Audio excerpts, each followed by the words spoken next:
मेरा नाम अब्दुल माजिद कुरैशी है। मैं तर्स फाउंडेशन का फाउंडर एंड प्रेसिडेंट हूँ। पेशावर से हमारा ताल्लुक़ है। अफ्तार दस्तरखान यहाँ तर्स फाउंडेशन की जानिब से गुज़श्ता 6 सालों से हर साल लगाया जा रहा है अल्हम्दुलिल्लाह। पेशावर के मेन गुलबहार रोड पर ये अफ्तार दस्तरखान राह चलते मुसाफिरों के लिए और ख़ुसूसन फिर दिहाड़ीदार तबका यानी मज़दूर हज़रात जो कि पेशावर से बाहर से आते हैं पेशावर अपनी मेहनत मज़दूरी के लिए और शाम के वक्त वो अपने घरों को वापस नहीं जा सकते, उन मज़दूर तबके के लिए ख़ुसूसी तौर पर हम ये अफ्तार दस्तरखान लगाते हैं।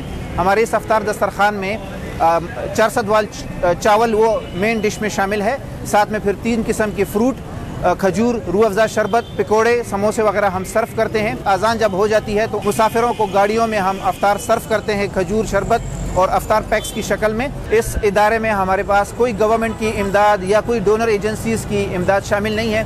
कोई इसमें 5 रुपये, कोई 10 रुपये, कोई 100 रुपये, कोई 1000 रुपये, कोई 5000, कोई 10,000 रुपये अपनी चैरिटीज़ से डालते रहते हैं इस फाउंडेशन में। इसी वजह से उन्हीं के चंदों के पैसों से हमारे मुख्तलिफ फलाही काम चल रहे हैं। आइडिया हमें ऐसे आया कि चूँकि हर कोई अफ्तार अफोर्ड नहीं कर सकता, गरीब तबका जो है वो मज़दूर तबका ख़ुसूसन उनके घर में ऐसी चीज़ें मुयस्सर नहीं होती, तो हमारा फोकस गरीब तबका और मज़दूर तबका, दिहाड़ीदार तबका, उनके लिए अफ्तार दस्तरखान का अहतमाम करना है। जैसे कि नबी करीम सल्लल्लाहु अलैहि वसल्लम की एक हदीस भी है कि जिसने एक शख्स का अफ्तार करवाया उसको उतना ही सवाब मिलेगा जितना कि रोज़ादार को सवाब मिलता है। तो इसी मकसद के तहत हम ये अफ्तार दस्तरखान लगा रहे हैं। कोरोना लॉकडाउन की वजह से नौकर पेशा तबका ख़ुसूसन फिर मज़दूर तबका बहुत ज़्यादा मुतासर हुआ है, गरीबी बढ़ी है।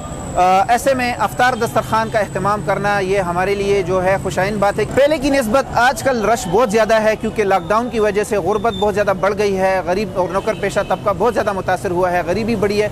लोग यहाँ आकर अफ्तार दस्तरखान में शमूलियत करके यहाँ से मुस्तफ़ीद होते हैं। यहाँ पर मेरे समेत जितने भी हमारे रज़ाकार हैं, 30 से 40 रज़ाकार, उन्होंने पिछले 6 सालों से अफ्तार अपने घरों में नहीं किया बल्कि इधर ही आकर यहीं पर खिदमत के बाद अफ्तार करते हैं और इससे हमें बहुत दिली सुकून मिलता है।